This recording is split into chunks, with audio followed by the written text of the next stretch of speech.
Mereka mengatakan bahwa kami tidak punya akses modal. Saya buat namanya Bu, kredit milenial Bu. Suku bunganya rendah, kita batasi plafonnya nggak tinggi-tinggi. Jadi rebutan, Ganjar Presiden, Erick Thohir bakal lanjut jadi Menteri BUMN, pastikan bereskan bobrok, hubungan makin positif merapat ke Gama, kubu Wowo panas. Termasuk bagaimana perempuannya sama.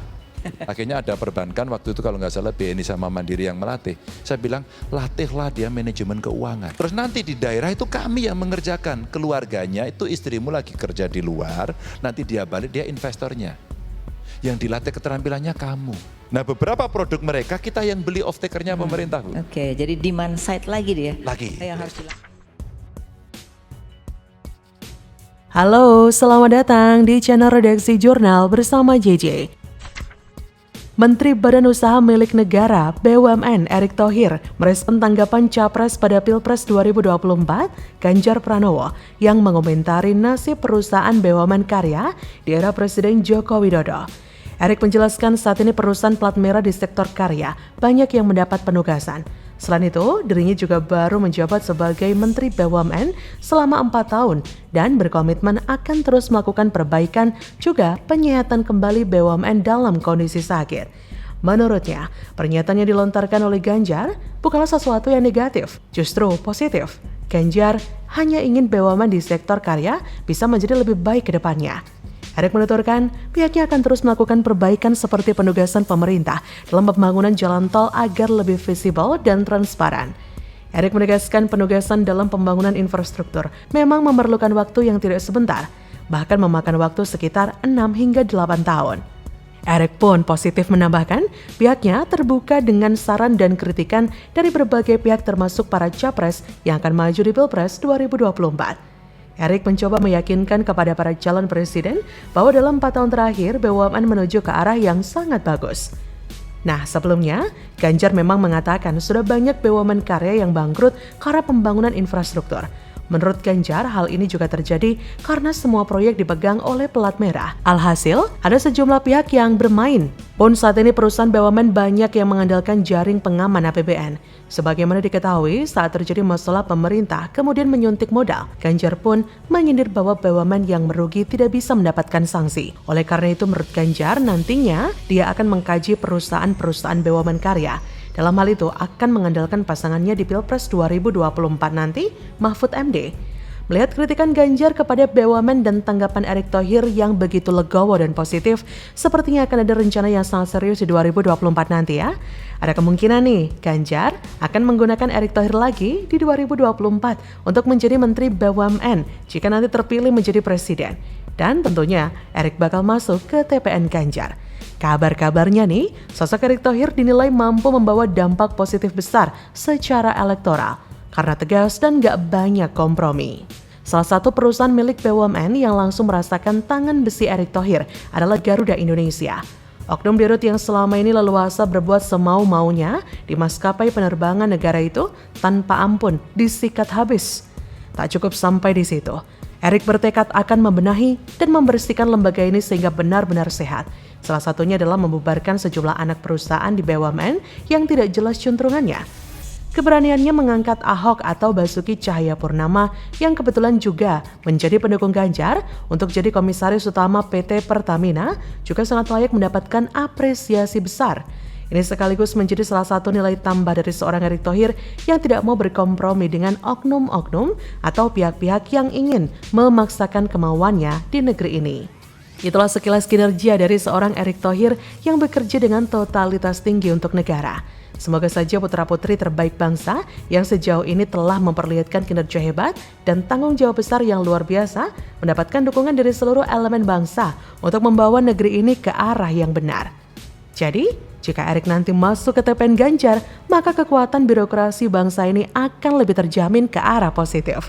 Bahkan sudah terlihat sebelum Ganjar menjadi presiden. Keberlanjutan adalah kunci. Bagaimana menurut Anda?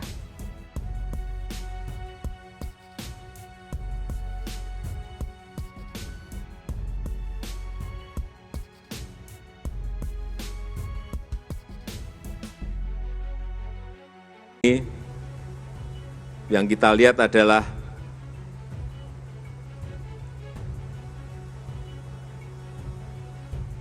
terlalu banyak dramanya, terlalu banyak drakornya, sinetron yang kita lihat. Mestinya kan pertarungan gagasan, mestinya pertarungan ide, bukan pertarungan perasaan. Waduh, sindir Pilpres 2024 banyak drama, malah terungkap dalangnya Jokowi sendiri. Saya sedih melihat Jokowi yang sudah tidak dipercaya lagi kata-katanya ketika dia bilang dia tidak ikut campur apapun dalam kasus ini. Ketidakpercayaan orang pada presiden di akhir masa jabatannya itu sangat menyakitkan. Seumur hidup sebagai perusak reformasi, politik dinasti, dan segala macam yang buruk-buruk nantinya. Yang tadinya kagum akan jadi yang terdepan menghinanya ketika sudah tidak lagi berkuasa. Halo, selamat datang di channel Redaksi Jurnal bersama JJ. Pilpres 2024 dipenuhi dengan drama-drama politik. Banyak akrobatik politik diperankan. Koalisi partai sangat cair, seakan tak ada ikatan dan komitmen. Tak ada nilai yang diperjuangkan, tak ada ideologi yang diyakini bersama. Koalisi pun rapuh sesuai kepentingan kelompok dan golongan. Koalisi sangat pragmatis mengikuti arah angin kekuasaan. Presiden Jokowi menyebutkan terlalu banyak drama menjelang pemilu 2024. Namun dia tidak membeberkan secara gamblang drama apa yang dimaksud. Ia menyampaikan pesan agar Pilpres 2024 menjadi ajang adu gagasan antara kandidat. Namun menurutnya dalam perkembangan terakhir politik di Indonesia terjadi banyak drama. Kata Presiden Jokowi, mestinya kan pertarungan ide-ide, bukan pertarungan perasaan. Saya melihat akhir-akhir ini yang kita lihat adalah terlalu banyak dramanya, terlalu banyak drakor drama Korea, terlalu banyak sinetronnya, kata Jokowi dalam sambutannya di peringatan Hari Lahir Golkar ke-59 Senin 6 November 2023. Sayangnya, Jokowi tidak menjelaskan lebih rinci kasus-kasus yang dimaksudkan bertabur drama. Namun beberapa isu yang mengemuka terkait dengan politik nasional belakangan ini justru melibatkan anggota keluarganya. Pilpres ibarat drama Korea, ada kisah cinta, persahabatan, pengkhianatan, ada tawa, duka, juga tangisan. Yang paling menonjol dalam hiruk-pikuk Pilpres 2024 adalah kisah pengkhianatan. Apa sesungguhnya khianat itu? Dalam KBBI, khianat diartikan sebagai perbuatan tidak setia, tipu daya, perbuatan yang bertentangan dengan janji. Dengan demikian, pengkhianat adalah seseorang yang tidak setia atas apa yang dipercayakan kepadanya dari orang yang mempercayakannya. Meski Jokowi tidak menyebutkan, drama terbesar menjelang pemilu 2024 justru datang dari sang putra sulung, Gibran Rakabuming Raka. Ia diketahui membelat dari PDIP dan menerima pinangan Prabowo sebagai cawapres. Bahkan sebelum itu, drama dimulai dengan keluarnya putusan MK mengenai batas usia minimal capres-cawapres. Dalam putusannya, MK menyatakan bahwa batas minimal usia capres-cawapres tetap 40 tahun, kecuali bagi yang pernah menjabat sebagai kepala daerah. Putusan itu pun bak karpet merah bagi Gibran untuk maju sebagai cawapres. Benar saja, tak lama dari itu, ia dideklarasikan sebagai pendamping Prabowo. Tak hanya drama putusan MK, Gibran Rakabuming Raka juga terlibat drama keanggotaannya di PDIP. Pasalnya, pada saat diusung sebagai cawapres Prabowo oleh Golkar, wali kota Solo itu masih berstatus sebagai kader PDIP. Setelah proses panjang mengenai keanggotaannya di PDIP, Gibran pun kini resmi mengundurkan diri dan menyerahkan KTA. Selain itu, drama juga muncul dari adik ipar Jokowi, Anwar Usman. Drama tersebut berkaitan dengan pengusutan dugaan pelanggaran kode etik yang melibatkan Anwar Usman selaku Hakim Mahkamah Konstitusi.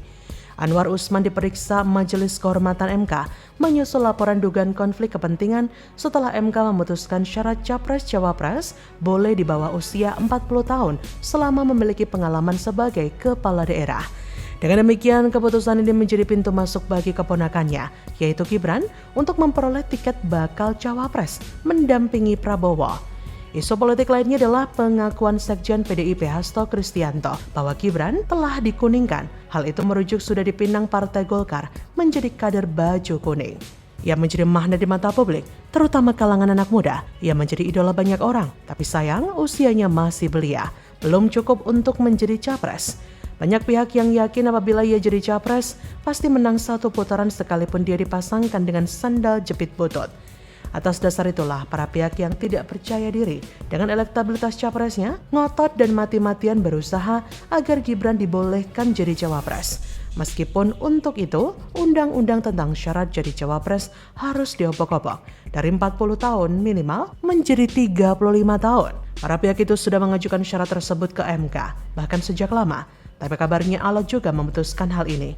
Baru saja, Mahfud MD yang sedang menjabat Menko Polhukam angkat bicara bahwasanya MK tidak berwenang mengubah batasan usia capres atau cawapres. Katanya itu urusan DPR dan pemerintah. Pencawapresan Gibran menimbulkan pro kontra di tengah masyarakat. Jadi sudah jelas drama politik Pilpres 2024 bersumber dari nafsu hasrat berkuasa. Sebagai rakyat kecil, saya dan Anda mungkin hanya bisa menonton dan merasa prihatin. Kekuasaan ternyata membutakan juga memabukkan. Berebut kekuasaan menafikan pertemanan, persahabatan, persaudaraan, dan kekeluargaan. Sekarang sepenuhnya kembali ke Anda untuk menentukan kepemimpinan nasional ke depan. Harusnya Jokowi bercermin. Bagaimana menurut Anda?